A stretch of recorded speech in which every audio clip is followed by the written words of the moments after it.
Geshema, you're muted. Your mic is off. Oh, okay. Sorry. All right. Morning. Mindfulness lacking here.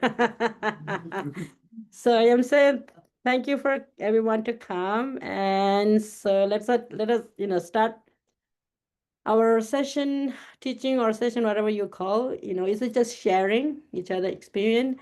So we will start with a setting up more motivation. Set up proper motivation, and then to do that, first let settle our body.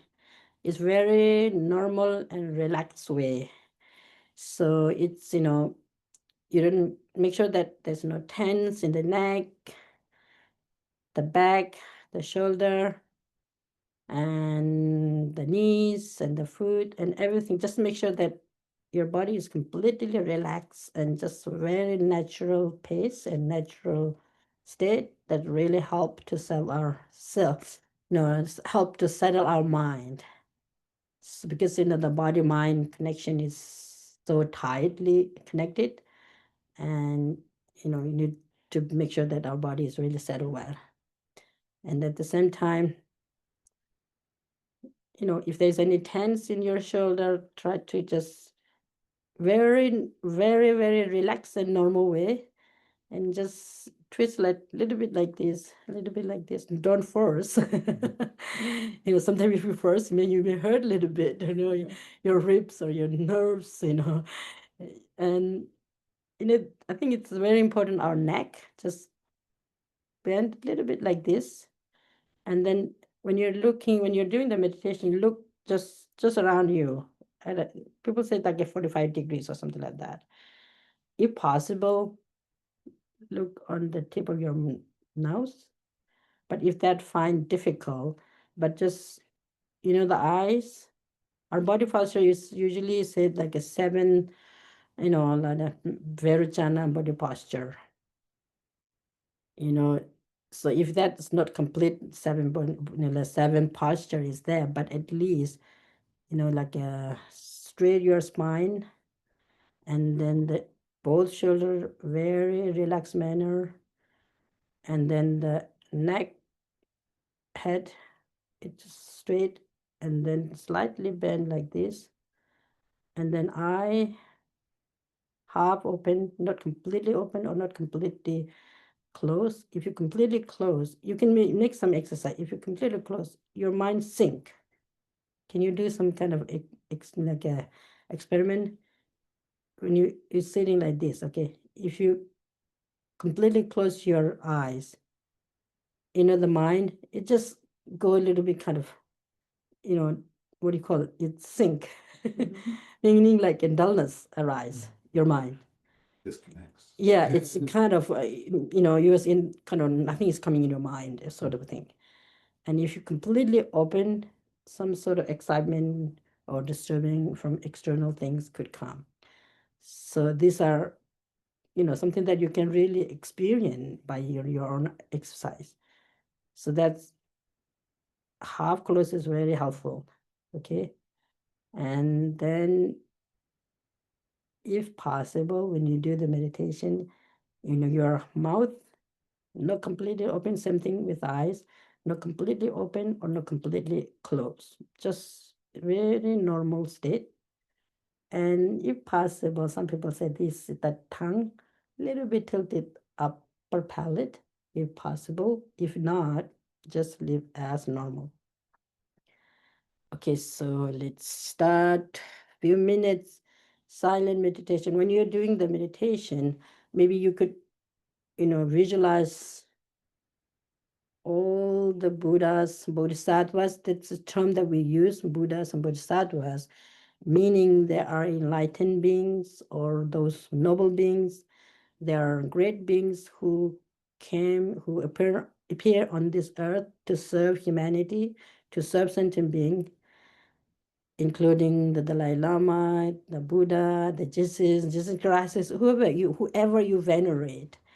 Just visualize that they are all in front of you in person and helping us to reduce our suffering, the causes of the suffering, and then helping us to create happiness, peace, and that causes happiness and peace. So just visualize them all in front of you. And then you are actually surrounded by all mother sentient beings. We actually call them mother sentient beings. Why? The children, the most dear and near is their parents and especially mothers, right? So if you expand your heart like all sentient beings, like my mother or my sister or my brother, it doesn't matter whether you see the direct kind of connection with your physical body of this life or not. They are all same as us. We're always seeking, striving happiness, joy, never ever seeking or never ever wanting suffering and pain. So just visualize meaning that you just imagine that all mother sentient beings surrounded you, and you are actually leading into the practice to bring about peace and happiness and very peaceful state. Okay. And you can visualize, and then the later you do the breathing meditation, breathing out, breathing in, breathing out, breathing in.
Hey, thank you. It's, it's calm, right? You find calm and peace. At the same time, the mind is clear, right? How do you feel? Clarity sometimes.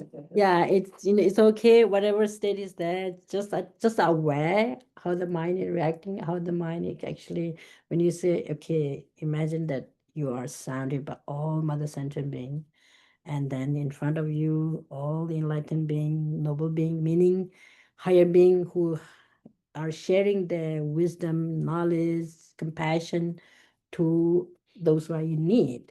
If imagine that they are here, our own practice, our own, exercise, whatever you're doing, exercise or practice, it make more powerful because you feel like we are surrounded by those who are like-minded people or like-minded, you know, teachers, you would say. Okay. So that these are quite helpful. And then also, if you think that, imagine that all mother sentient being is surrounded you. If you say that, oh dear mother sentient being, in you, our mind get kind of closer to all beings, no like bias minded, meaning like attached to some, avert to someone, and then just ignoring some. When you're talking about compassion, loving, and caring, meaning you really care others, the same thing that they care you too.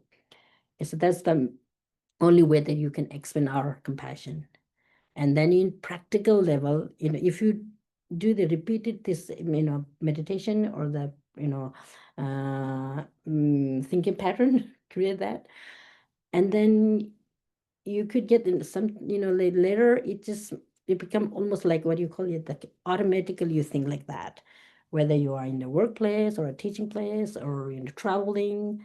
It is just it become, this attachment towards some, and the aversion towards some, and then completely, I don't know her, I don't know him, why I care her or him, this kind of meaning, ignoring ignorance. So these three classification we really create because of our mind is so biased in a way. But you know don't get that frustrated with that. It's just something that we, something that's there in our mind, but it's not really permanently there. We can remove it by applying the antidote. You call it antidote, meaning, you know, detach. Attachment, apply the detachment. And then hatred or aversion, loving kindness. And then anger, be patient.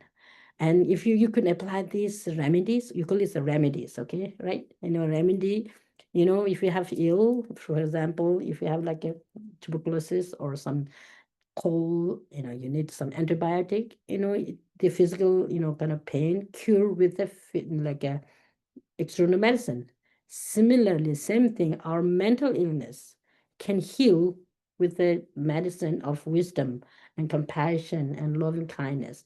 So it's quite, if you do it on a daily basis, it really help. Definitely help. So it's nothing to do with the kind of a religion or faith. You have to have, like a pay, put respect or this and that.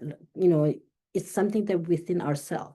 The Bodhisattvas, the 37 practice of Bodhisattvas, is just teaching us how to you really deal with our emotion.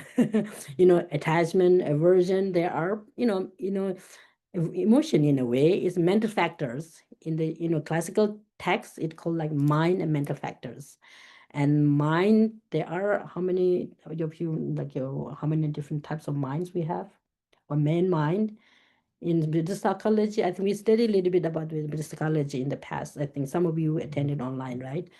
In Buddhist psychology or psychology in general, and maybe modern psychology studies maybe slightly different, I guess.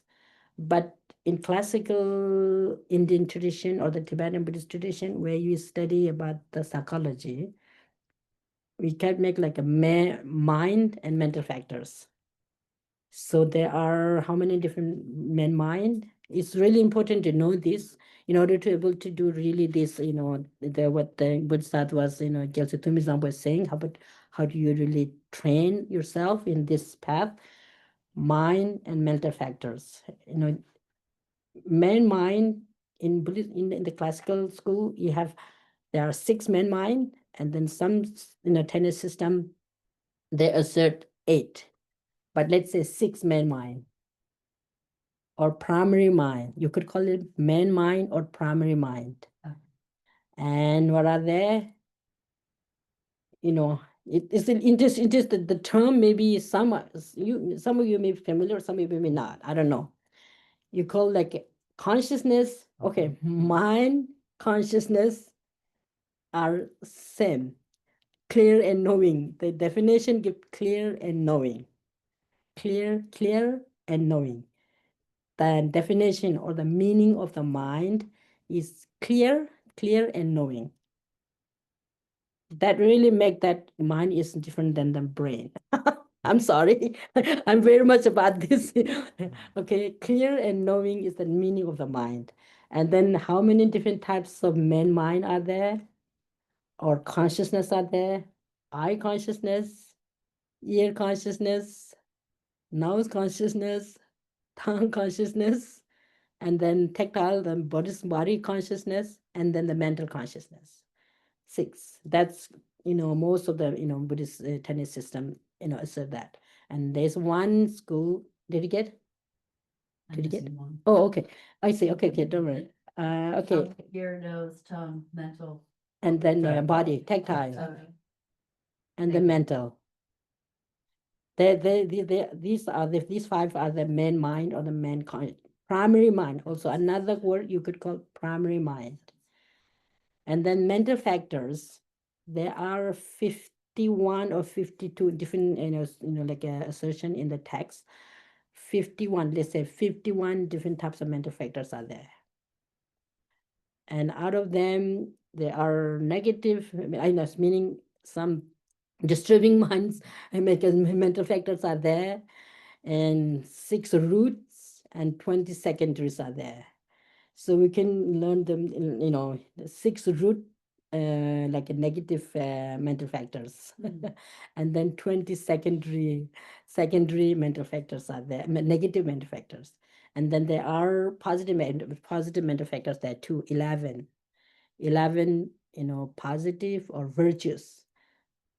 I think I'm doing, let's say too much. What was that? Is there a main body of work that deals with the psychology? What was that? Is there a book, like a main? Oh, yeah. Yeah, we have a books. We have books. I have a PDF I could share.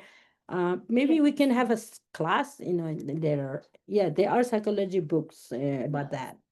Interesting. Okay, maybe today just keep out that there are 6 primary mind or 6 main mind, and then 51 mental factors. Just think about that, and we one by one we need a whole month or year classes with that.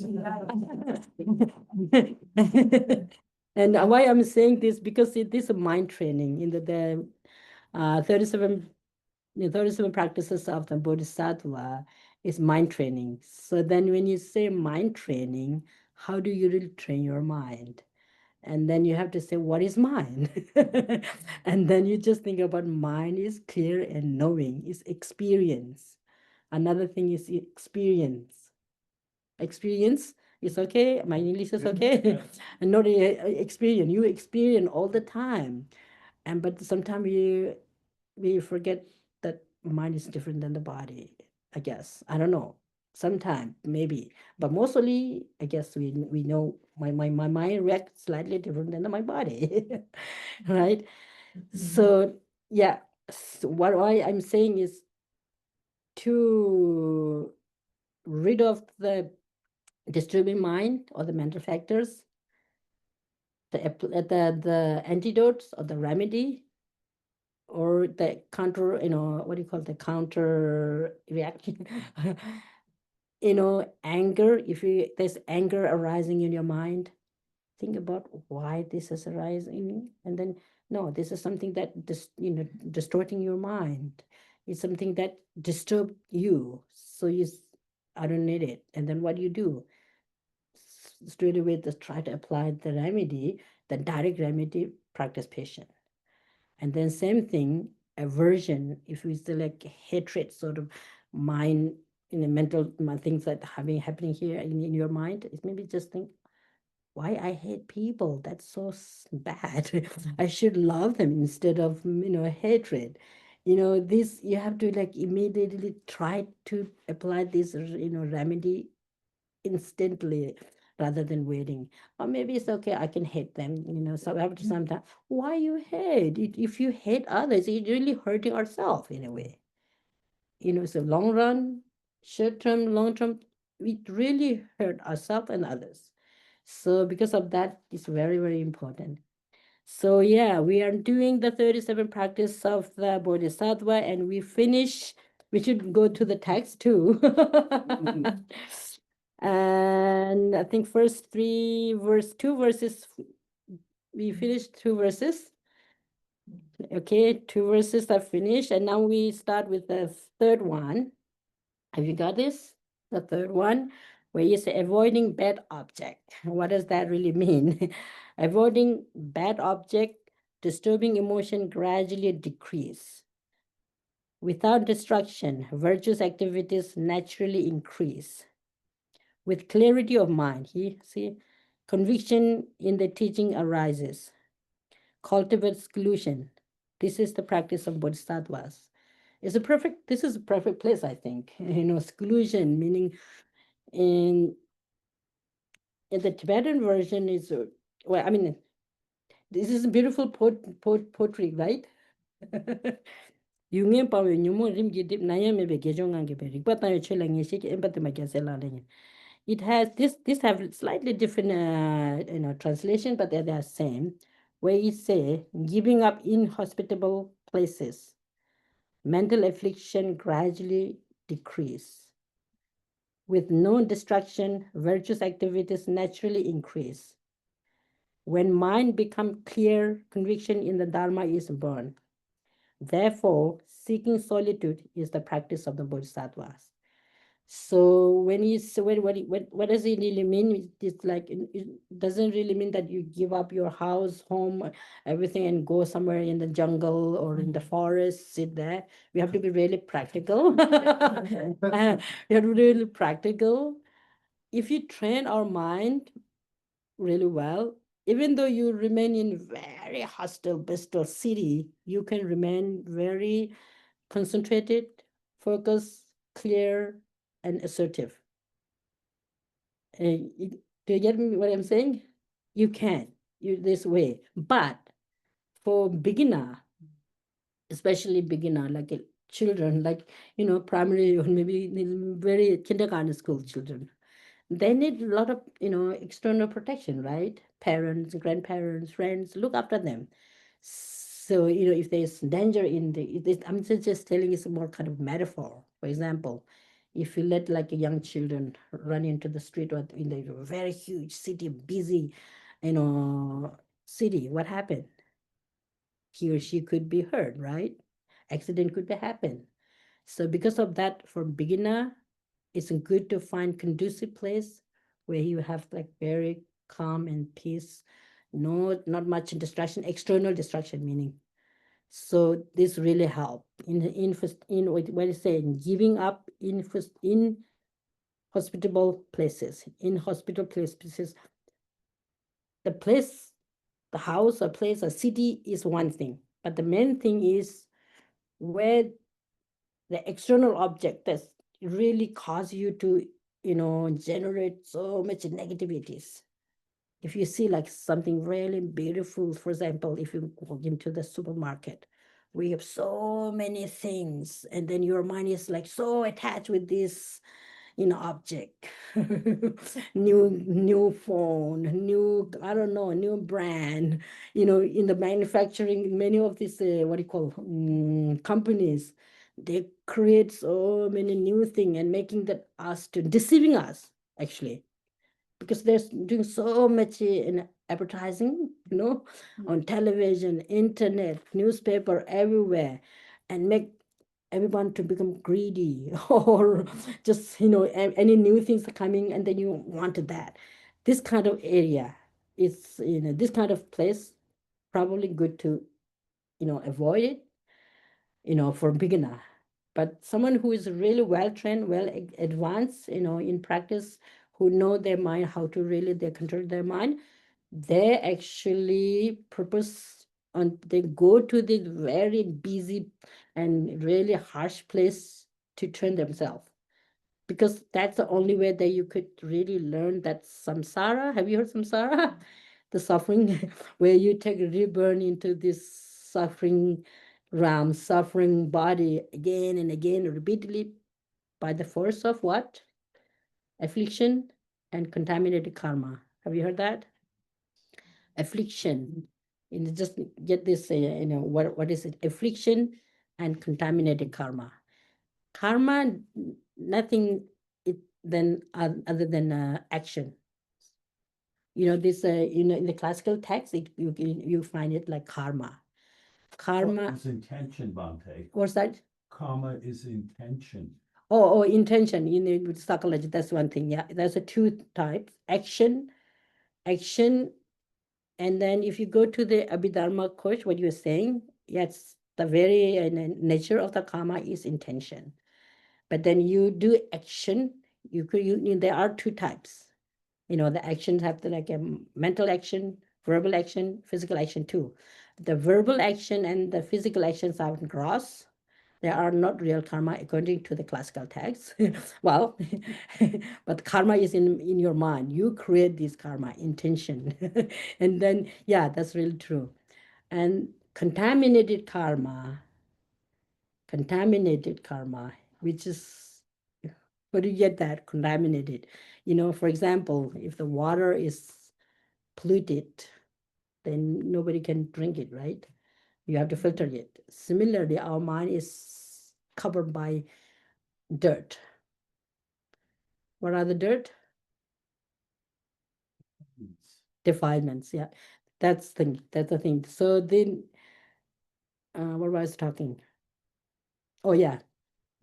Some of the who in the advanced practitioner, they, intentionally go into different where so many sufferings are there. For example, I think, did I share? There are some very great master.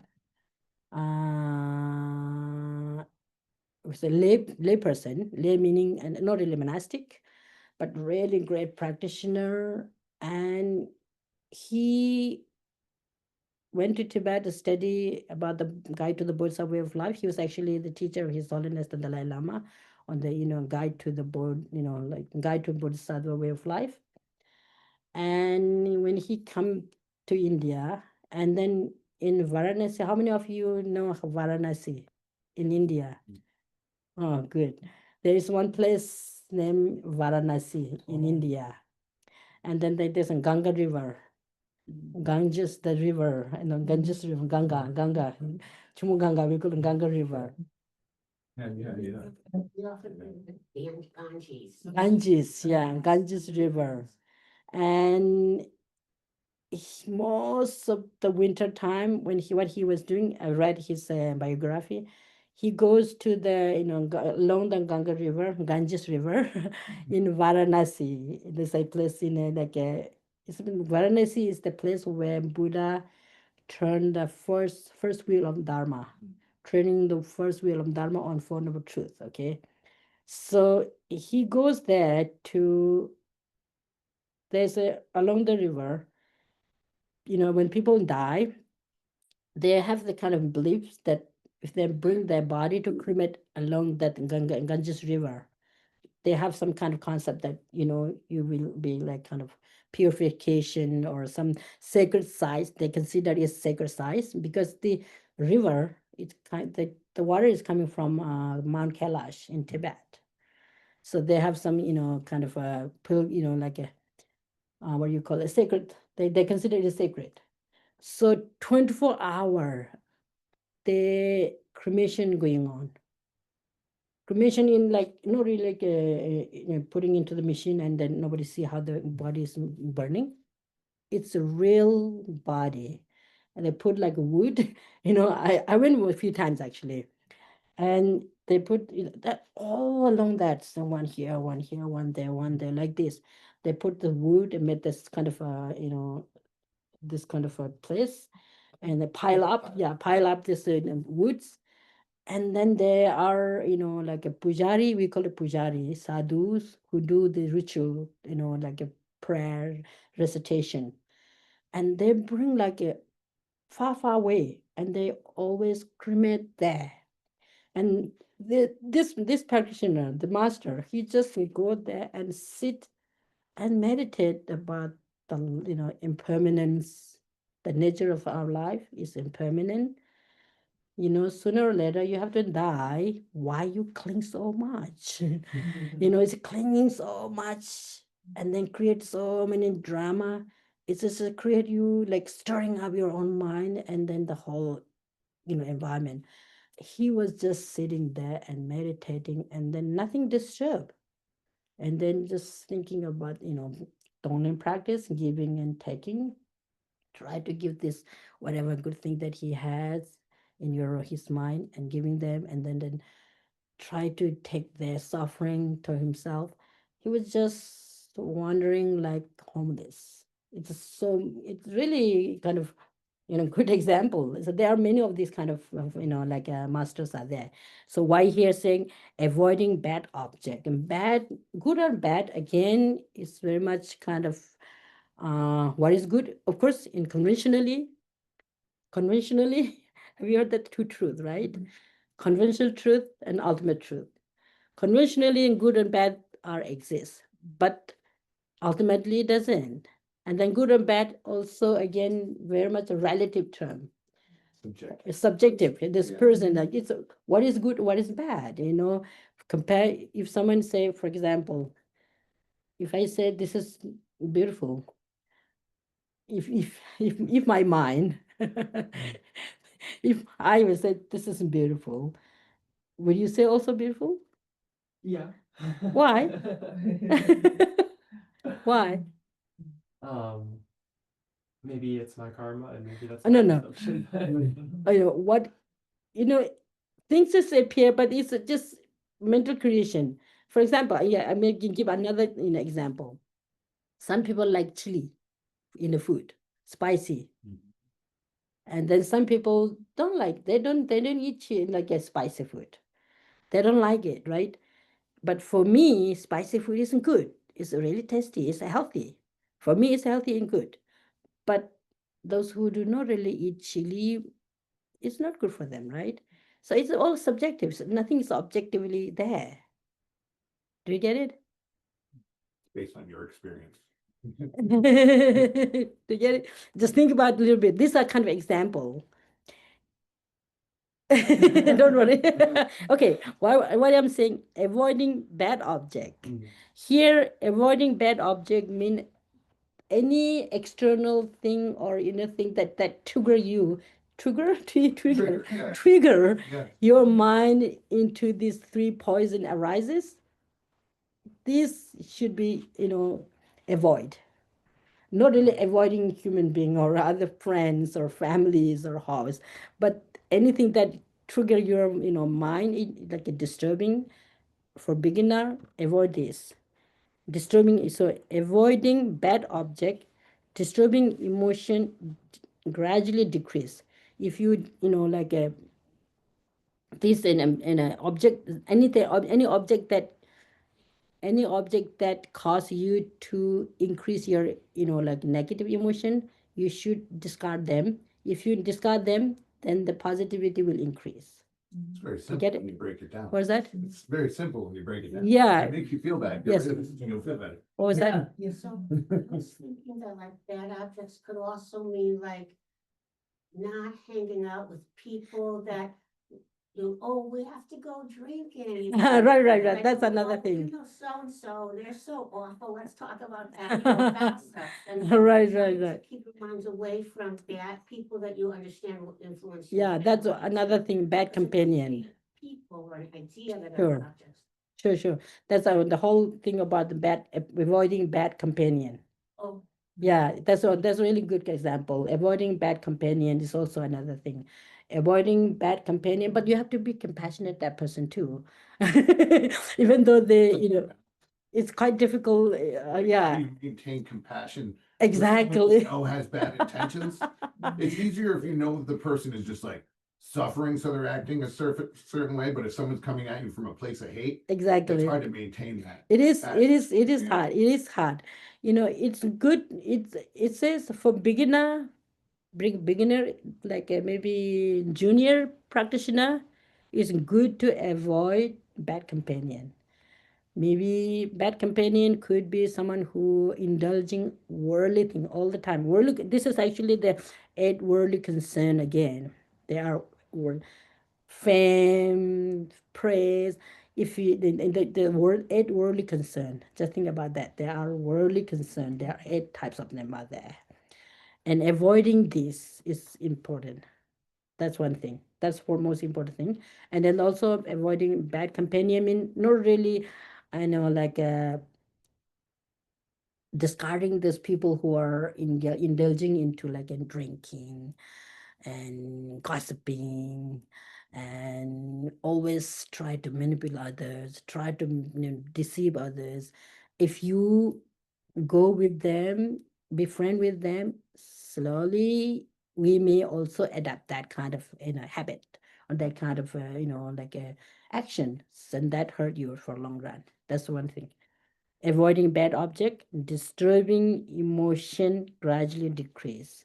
So because of that, very these are the place, people, object, any other object that disturb you, maybe better to just avoid, meaning stay away from them. Someone who there are people who use a drug, right, all the time. Without drug they can't live, right? But yeah, okay, leave it. There are many this drug is big issue here or not, Oh yeah. especially for younger people, right? And All everybody, ages. all ages. So it's really torturing your body and mind, right? But then someone who is already very, what do you call it, addicted, who are really addicted, you can't really tell that person to stop it. You have to find the skillful way. You have to find really ways and means how to really help that person. And these are interesting things that you have to, meaning our mind need to be really assertive, sharp, skill. How to help these people. You know, that's a really important thing. Compassion always, never, never, ever give up your compassion, meaning try whatever way you can help. But then make sure that you yourself do not really get overwhelmed too. If you get overwhelmed, then for the time being, just stay away and do some silent meditation, but just watch your own mind, how you really this emotion are coming up and how can you really overcome these. These are really important. You could use any means to breathing, exercise, yogas, whatever work for you. That's one thing. And the main thing is you need to, the disturbing emotion should be decreased, and then the virtues or the positive emotion should be increased. Without distraction could have external distraction, but inner distraction. The mental distraction here meaning more like this, all this negativities, the mental dirts are the distraction. And of course, there are external stimulus. We call it this external stimulus. If you hear some nice sound, our mind just straight away pull that way. If you smell something good, it's just straight go there. And too much relying on the external thing, it's no good. That's really disturb us. Of course, you rely on external thing. You need food, shelter, food, clothes, things like that. But try to be content with what you have and be happy with that, and just enough food, enough clothes, and enough to share, around you. And but too much, okay, if too much unnecessary Sometimes, people do this kind of thing, because of this, like greed. So then you too much thinking about, then some days we go crazy. And then you won't be able to sleep well, I guess. And then maybe some people have to take a sleeping pills, and you have to pay extra.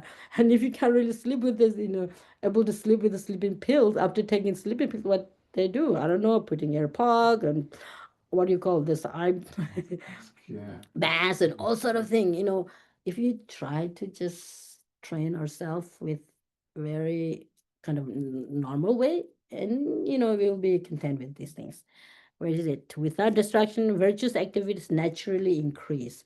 Virtues, it's use this sort of term. Virtues is more like a religious sort of term, meaning something that helpful, something that benefit for yourself and others, and long run and short term and long term. It's something that really helpful, beneficial thing. Beneficial thing could increase. And then, okay, you can debate what does it mean by benefit or what does it mean not benefit. Again, you can debate a lot this thing, and if you debate meaning you can question yourself, and then see from very wide perspective, does if I do this kind of work, does this will help you or benefit you and others or not. We all have this good mind, we have the sharp-minded. So we can think about this. Where is it? Without distraction, virtuous activities. So virtues meaning beneficial thing can increase. Okay, with clarity of the mind. The mind has to be very clear especially when you do the meditation. And then the meditation, you can apply your meditation in everywhere, wherever you are. Either, maybe, the shamatha meditation, the single point meditation, you really definitely need like a isolated place, meaning conducive place where you could have less distraction, less, complaint, less, external, trigger.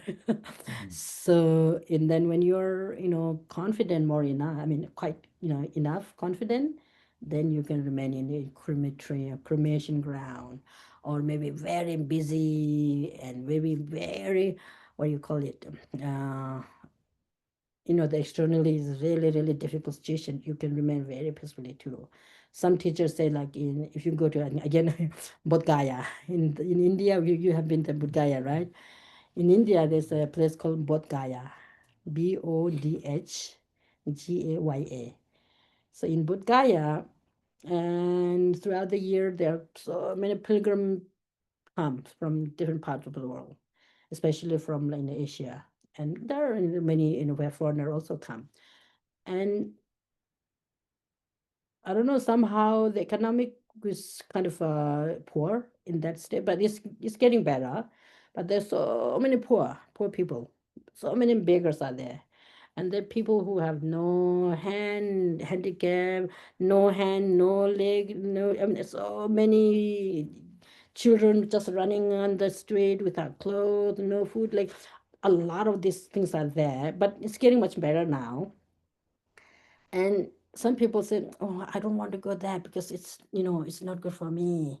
And there's some of the the great teachers and some of the real practitioners, they say, "I'm so lucky that I have got the opportunity to visit this place." And why? I can contemplate about this nature of our life. No matter you are in like a five-star hotel, or your house is like decorated with gold or silver or whatever, it's just an object. And when you die, nothing can take with you, right? Can you? Even our body, you can't take with your body. You don't have the right, you don't have power to take with it, right?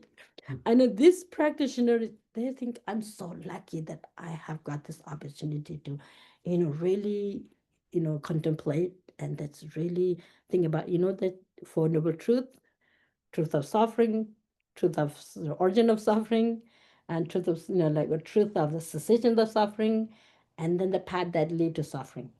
And then where Buddha said, truth of suffering need to be known, need to be identified.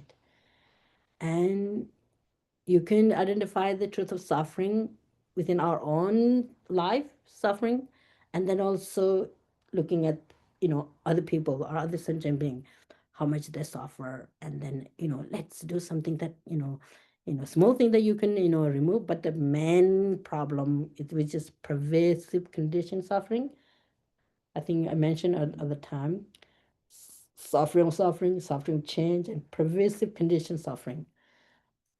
Sorry. Pervasive condition suffering is contaminated karma, and afflictions are the pervasive condition suffering. And that's, we have to work really hard to apply the wisdom wisdom of emptiness, usually we call it. It will come a little later. But wisdom that, to know the nature of the life, impermanent nature of the life, uncertainty of the life. Nothing is certain, right? We all have the experience about COVID, right? How much do you feel like life is so uncertain? Yes, right? And the other day I was saying, it was kind of a joke, but what does it mean was, our life is so fragile. You never know when you'll die. And then, wow, why we're so much clinging, holding so hard that I am here, or something like that. This is the wrong thing that this misperception we have, the ignorance we have, right? Yeah, the fear, the clinging, and it's, COVID really taught a lot of good lesson about life. Let's, and also there's a uncertainty of the life. The true nature of the life is something not last forever. But then at the same time, I thought it was good lesson to cooperate each other, help each other. Everybody is there's dying, like so many things are happening. Then okay, let's do something good for us rather than like in cashing each other. And yeah, there were a lot of good things are happening. There are so many people, like in government, non-government, like a charity, those who are dedicated their, life in charity working, hospital, and there are so many people doing good thing, and we should appreciate this thing too, right? So what was, oh yeah, I was talking about the without distraction, virtuous activities naturally increase. With clarity of mind, conviction in the teaching arise. Cultivate seclusion or in a solitary place, also another word.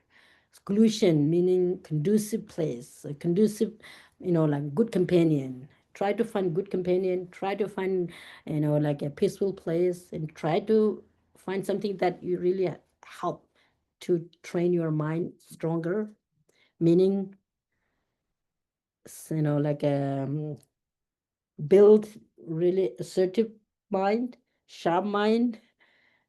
This is what it really means. This is the practice of Bodhisattvas. So Bodhisattvas who have dedicated completely to others, they are showing us, like they are our role model, and we can walk that path. Okay. Uh, we have, yes. Maybe I'll do one more verse. And loved ones who have long kept company will part. Now here talking about impermanence. Wealth created with difficult will be left behind. Consciousness, the guest will leave the guest house of the body. Let go of this life.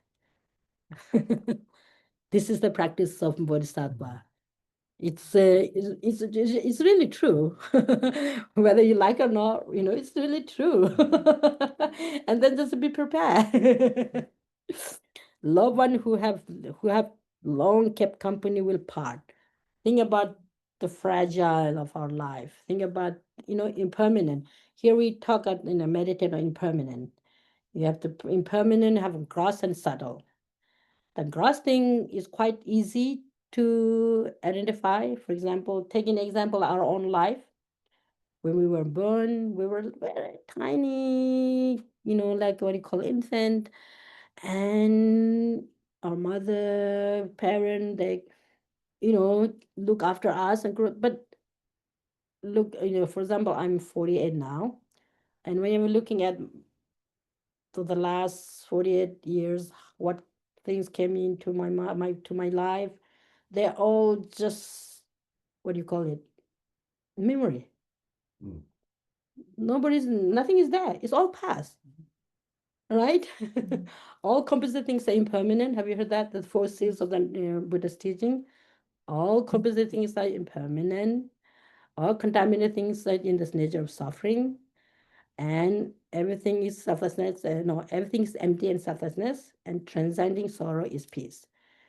This verse, it just cover all like a Buddha's teaching in there. So if you think about impermanent, do you know what does impermanent means? The kind of meaning of the impermanent. How many you can we can go to the textual kind of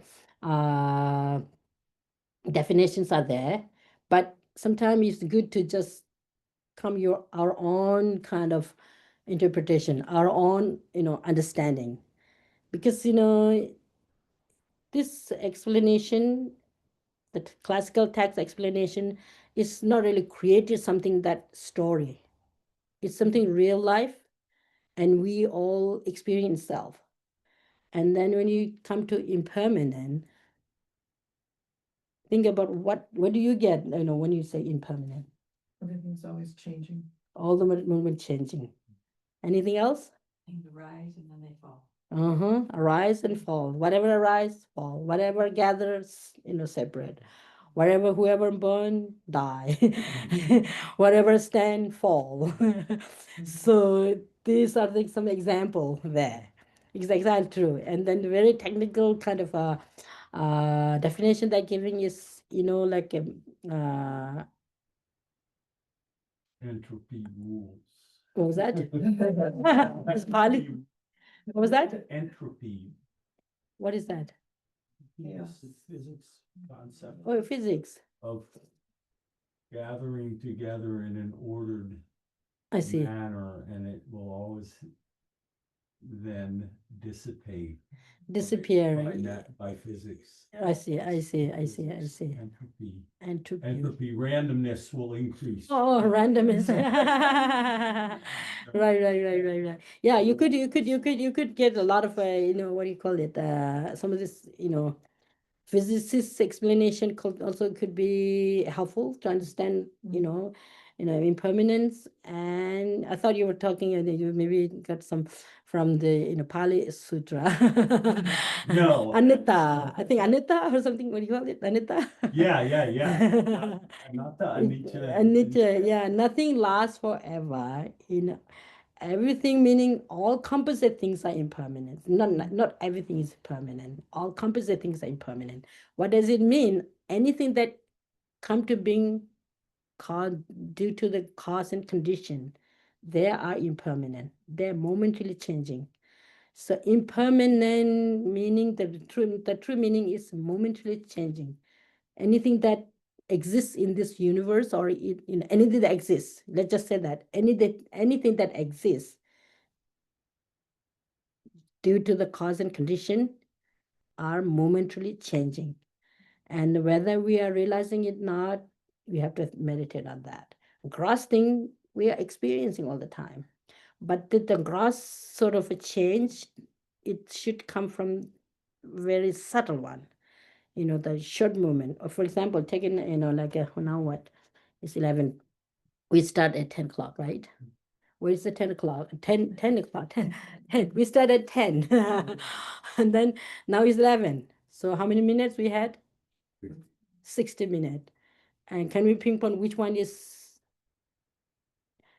moment? And then 60 minutes, does it have like 60 moment? You can, and then if you can do something, give some kind of contemplation. Where is this time? Past, present, future. And can you pinpoint this is 10 o'clock? This is 11. Can you or not? But the first movement passed, and then second movement come, and then the third movement come, the first movement pass.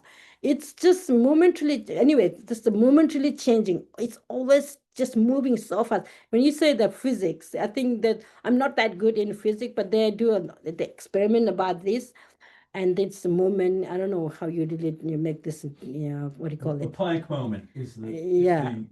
the Planck? least division of Uh-huh. time. A Planck moment, it's Planck. 10 to the negative 43. Right. So the longer period of change should come from the very shortest movement of the change. And then can we think this is the shortest? You can't divide that anymore. Can you? Planck moment. What do you mean? Blank moment. Planck moment. Planck. PLAK moment. Oh, yeah, I see. They say that it's you cannot divide time path any finer than down to a Planck moment. PLAK. Planck moment. The Yeah. shortest visible unit of time. Yes. Yeah, the shortest moment of the time, shortest Measurable unit of time. Yeah. shortest measurable unit of time. Okay, you can think, Just but with then their own capability. right. Yeah. Okay, anyway. Yes, you can do this experiment, but then think about the impermanent. If meditating on impermanent, it's actually help to remove or weaken the misconception that clinging the impermanent nature, but clinging as like a holding permanent. You think, yeah, that's how the suffering create. You think that I will live. We never think. I think we almost not really think about that. I don't think I'll live tomorrow. I mean, I don't know. I don't know whether I will be able to wake up tomorrow morning or not. Probably not really thinking, right? We are planning so much, because that we are misconceiving that the impermanent nature, but permanent, right? Holding is a permanent, misconceiving impermanent nature, but permanent. Permanent meanings that last for long, permanent meaning. The real meaning is nothing change momently, but our mind always hold that I will live forever. I don't know how many of you may think that I will live long. Some people, right? I too, because of I'm holding so much, and then I'm planning so much, and then the whole argument, disagreement, clash, conflict create. Why? Because we think I am going to live. Yes, we definitely determined to live, but very reality and with very grounded and very much with common sense. With the common sense. Yeah, if the time comes that you are going to die, then you maybe just, yes, whatever I have done, I did, something that my best ability, and then it's time to go and let it go, not really clinging too much. Anyway, so what was that? Loved one who long kept company will part. We meet here and then we depart. But it's just the nature of life. It's really the nature of life. We need to discover these things. We need to discover mean we need to acknowledge, identify this, and then let it relax. Our mind should be more kind of relaxed. We accept it as theory, not as like practical Yeah, reality. theoretically, exactly. We need to learn from theoretically, but then by learning theoretically is not enough. You need to practically really think about, Which is probably why people not love, but feel like they benefited from like going there and seeing like, the pyres and you have to see the suffering to really kind of empathize with it. Right. Theory, Right. Yeah. Okay. Well created with the difficult will be left behind. That's very true, right? So, but it doesn't mean that you don't create, you don't earn money, you don't work. Yes, definitely you can work hard, help others, and be good health and good food, good it be in like a life, like happy life. We all have a right to be live with happy life. But the main thing is that, don't cling so much. If you cling, selfish, another word, another word, very, very much with selfish, kind of motivation. These need to be let it go. Egoistic mind, less selfish, cherishing yourself rather than others, and cherish others as well as yourself. Like a wisely cherish. We love each other, meaning so we care each other, right? So what I hear saying is, wealth created with difficult will be left behind. Wealth or house or anything that you created, when you go, when the time go to say goodbye, we just ourselves had to go, meaning the continuity of the mind will cease or not. I'm just checking.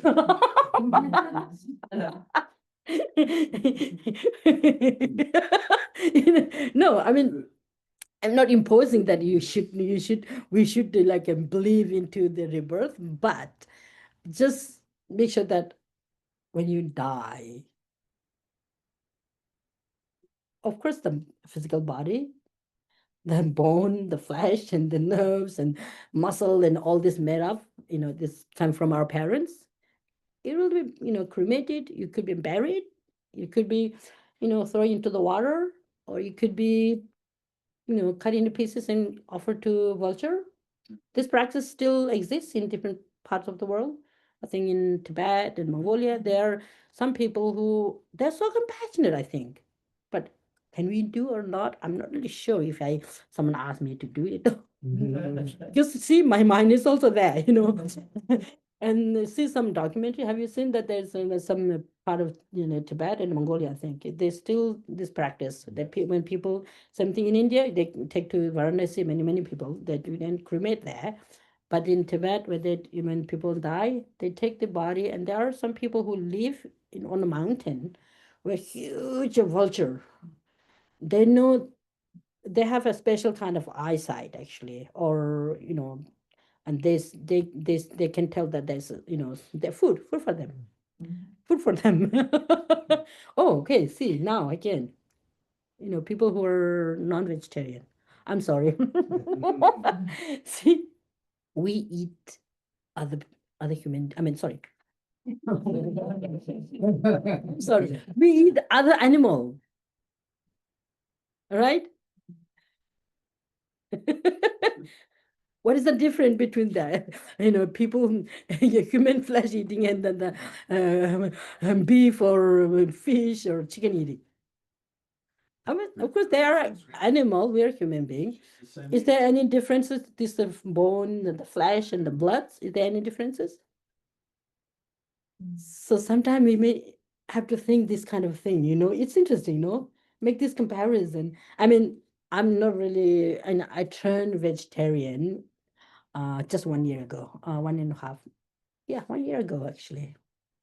And in the past, but not everything. I'm sorry. But then there are some people who are encouraging people to be vegetarian, but then you have to find our own middle way, because there are some health reason or I don't know, whatever. But many times we make a lot of excuse, right? Yeah. Excuse. It's good to be vegetarian, definitely, when we have the, vegetable fruits available. And why we're just giving so much pain for this chicken, beef. I mean, anyway. Where I started this conversation is about when you die, impermanence. Our life is so fragile. You can die, but when you live, the consciousness is a guest, and then the body is a guest house. You can think about that. You really, right? Our body is really like a guest house. But then you have to think about the consciousness is a guest, and then the body is a guest house. It's really true, right? And then when you die, what happened to the consciousness? No, you just think about this. Of course, it's not easy to, until you get this experience. But last bit, you can think about this. Where we start is like the guest house of this body made of our parents. We live, we got older, and then whether the consciousness will continue or not. Yes, if it doesn't continue, then you know if you attach yeah if you attach yeah, exactly, then yeah, materialism had nothing wrong. And then materialism had nothing wrong. I would say that, because if you attach to this life, you are not a practitioner. Have you heard that? If you attach to this life, you are not Dharma practitioner. If you attach to samsara, you have no renunciation. If you attach to your own self-interest, you have no bodhicitta. If you attach to, what was the other one? The fourth one.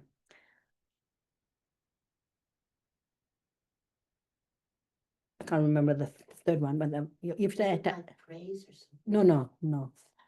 Anyway, if you attach to this life, you are not Dharma practitioner. Meaning, if the consciousness doesn't continue, then materialistic, you just live with materialism. Materialism is good. I don't know. But anyway. If But- if there is grasping, you do not have the view. Oh, thank you, Terry. Terry. Yes. What was that? If there is grasping, you do not have the view. Right, that's the thing. If you're grasping, if there's grasping, you have not the view, the correct view. You're grasping that something is really exists, like from there. That's why you call it like a self-grasping ignorance. You just learn this word, okay? And then when it comes to practical level, we need to work out hard. Self-grasping ignorance and self-cherishing attitude. Self-cherishing attitudes is actually kind of obstacle for you to expand your heart to others, meaning bodhicitta. The opposite is the bodhicitta, or in the artistic mind. Self-grasping ignorance is the opposite, that realizing, wisdom emptiness, or wisdom that realizing things as it is.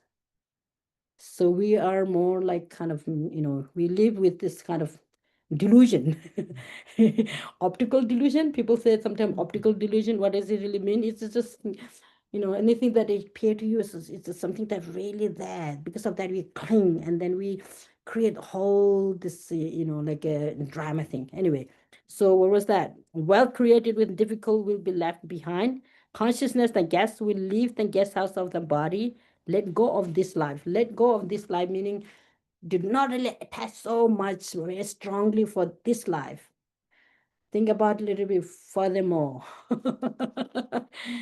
This is the practice of Bodhisattvas. Bodhisattvas are tried always to practice that way. Okay, so I think we will leave here, and we have 10 minutes. We did 2 verses today, and it's good. 2 verses, read through again, and then how many of you, I think it's good to get, these are commentary. I was looking at the friends actually sent us commentary. If you're interested to get the commentary, if you have already, it's good to read through. And if you don't have, there are some commentaries on the, this is actually good commentary, the 37 practices of the Bodhisattvas, an oral teaching by Geshe Sonam Rinchen, translated, edited by Ruth Sonam. It's from the Tibetan Library Tibetan Work and Archive in Dharamsala. There was a Geshe meaning teachers, very good Geshes, who gave a teaching, I think, there. And then his translator is from the UK. She's a very good translator. I know them personally. So there's a commentary of by him, and then there's another commentary by Dilgo Khyentse Rinpoche, another great teachers who have a commentary that. So if you want to get your copy your own copy to read if you have time to read in your home. If you have to read, good. If not, maybe good to try to get. You can get, I think, through Amazon. Go to Amazon and then search it. That would be good. Yeah. So I think, yeah, we have 10 minutes. If any other question,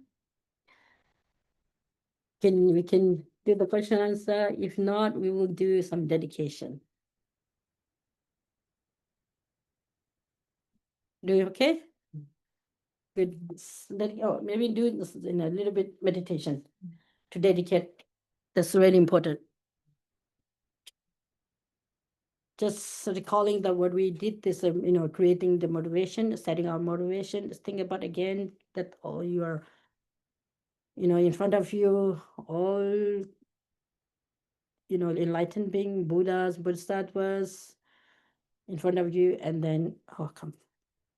It's okay. And then all Mother Center being surrounded you again, and they are all with you from the beginning of our session, and then still with us, and just mentally dedicate whatever this virtues, whatever the positive action, the beneficial, like a practice that we have done to dedicate for the benefit of all sentient beings, to free from suffering and its causes, and then endowed or achieve the happiness and the causes of happiness. So what are the causes of the happiness, or what are the causes of suffering? The causes of suffering is self-cherishing mind and self-grasping ignorance and attachment and aversion. And then the causes of the happiness is compassion, altruistic mind, and wisdom, emptiness. Other cherishing mind. These are the causes that bring happiness and peace. To dedicate that I will make a pledge or commitment that I'm going to do good for others, no matter whatever kind of challenges or that it come across, make sure that I have the potential to benefit. So yeah, mentally dedicate.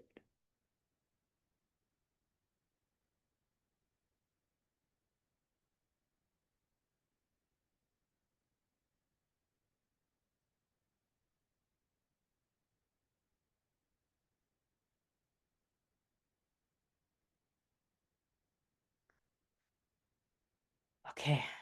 Chanchu Samjo Rinpoche, Maje Barnam Ki Gyurje, Kiwa Nyamba, Mebaya Kohne Kondo, Pewar Sho, Jamba Pavechita, Kemadam Kundu Sambo, Tiantijan. Tada Kunji Jizo Dano Je Kiwan Dida, Tamje Rabdu, Tusum Shibi Kiwa, Tamje Kiwa, Pano Chodunga. Maje Kiwa Zawandi Gwaja, Zambo Jeje Rabdu,